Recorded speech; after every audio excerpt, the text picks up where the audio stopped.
Welcome to Charter Local Edition. I'm Brad Pomerance in Nashville, Tennessee. We are joined today by Antonio Parkinson. He is a member of the Tennessee House of Representatives. And sir, I'd like to speak with you about cannabis, also known as marijuana. All right, Brad, and thanks for having me. Of course. As you know, over the last few years, a few states have voted to legalize marijuana for recreational purposes, including Colorado, Washington, even Alaska, red state Alaska.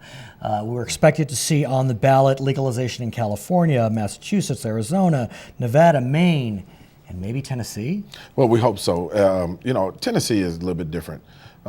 Things have to be done in incremental steps here to really get our legislators to really understand and see where there's a benefit. And as we know, in Colorado, they've proven that it's a huge benefit to legalize marijuana. There have been some issues. There's some, and there's been a lot of pluses. Right. Right, and people are getting access though, and here in Tennessee we have people that are suffering from diseases and ailments, even children and older adults. So, that they need that relief. And we as lawmakers in Tennessee, we should be ensuring or making sure that our citizens get the relief that they need. So are you looking to have marijuana legalized for medical purposes or recreational purposes? Well, here's the thing. Here's what I'm doing right now. And remember, it's incremental steps. I understand. So right now I have legislation that is working its way through the House that would actually allow municipalities, cities, and governments to put a referendum on that would decide on how they're going to prioritize law enforcement in regards to simple possessions. Now, here's the thing. So this solves a couple of problems. So if it's voted in, if the citizens of a city, let's say Memphis. You represent Memphis. I represent Memphis. Say we want our law enforcement to write a citation versus taking the time and tying them up and taking people to jail. Staying this there. This would be for possession, not for distribution. For possession, for possession of small amounts. So 3/4 of an ounce or less. And right now, based on what the law is in the books right now, anything over a half ounce of marijuana on your person, up to 10 pounds, well, you can receive the same prison sentence of someone that was convicted of criminally negligent homicide. So think about that. We're talking about a person that killed a person. Criminally killed. Criminally killed a person versus that of a person that had a half ounce of marijuana plus a joint. What's so interesting about this debate is this issue is no longer breaking along party lines. There are conservative Republicans who are not only for medical marijuana, but complete legalization for reasons that are different than maybe a liberal Democrat will call it. What do you make of this change in culture when it comes to the question of cannabis? Well, I don't think it's necessarily a change in culture as much as it is a generation of individuals that grew up in that same culture. Well stated. So where do you go from here? Because like you said, you're looking at an incremental approach. It's not, let's rush to legalization.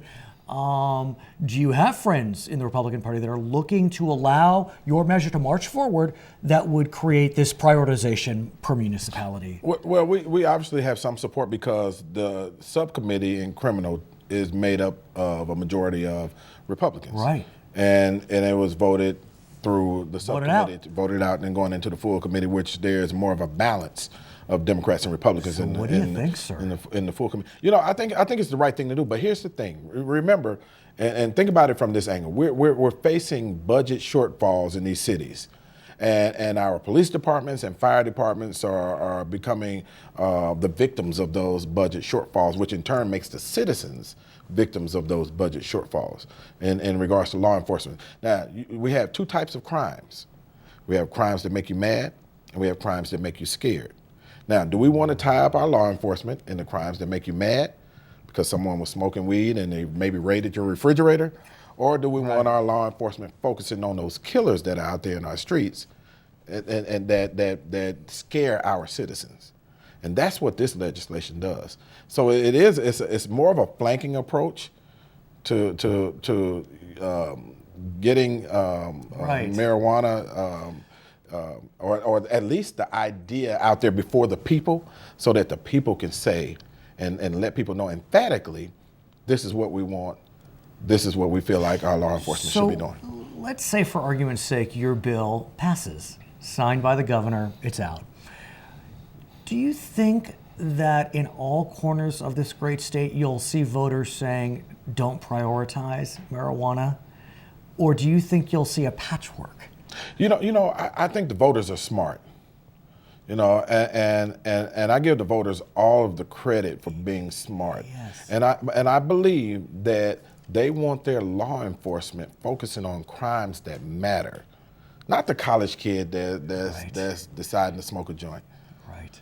Or someone else, or someone maybe that is dealing with a medical issue and decided to have some on their person. Well, what about, I know you said you're looking to take an incremental approach, but there are many states, I think well over 20, that allow medical marijuana.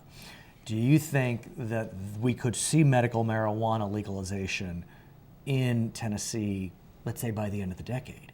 Oh, absolutely. But then let me be clear. I don't want to take incremental steps. I understand. I'm forced to take incremental steps. Oh, good. No, right? but that's the art of the compromise. Right. The compromise. Yes, and I believe we'll have medical marijuana within the next 5 years. Right. I do. When we start having senators like Senator Dickerson, right, who I have the utmost respect for, a Republican, right, who's a doctor also, right, pushing the medical side, the medicinal side.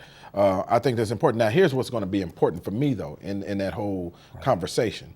How do we ensure that everyone gets an opportunity to do business in our new marijuana industry that we're about to produce in the state of Tennessee? Let's argue that we at least have medical marijuana. If we have at least have medical marijuana, okay, how can everyone be involved in growing? Because I'm sure it'll be grown here in the state of Tennessee. What I've learned, sir, that is the trickiest element, is that despite efforts of the Obama administration to kind of ease financial regulations, in these states where marijuana is legal, they can't open bank accounts. They can't. It's a cash deal. And I interviewed someone, a tax official in the state of California, and he mentioned to me that a legal marijuana facility selling medical marijuana came to his tax office with $200,000 in cash. Right. To pay his tax bill. All cash. And I know that to be factual in Colorado also, because I had an opportunity to visit a dispensary called Botanicares in Denver. And the owner there was gracious enough to allow me to talk to her and pick her brain for a couple of hours, show me all. And she explained to me they're taking trash bags of cash on the honor system to pay their taxes. And think about that. Safety. Well, just think about the windfall of money that Colorado has taken in on the honor system. Right. So imagine what happens if it's actually being tracked. But what about the safety? I mean, if people know that people are traveling to taxing bureaus with garbage bag full of cash, I mean, that's a recipe for a potential robbery. It is. And I tell you too, even the owner of Botanicares, while she has a recreational side, and they have to keep them separated, a recreational side and a medicinal side, her heart and her passion was in the medicinal. She could tell me, rattle off every single thing about medicinal marijuana and what it does, how it will help, and the effects of it, and whether it's the cream or the marijuana that you're smoking on. Next time you come back, I want to hear about the future of this bill and the approach that you're trying to take on this issue. His name is Antonio Parkinson. He is a member of the Tennessee House of Representatives. I'm Brad Pomerance in Nashville, Charter Local Edition.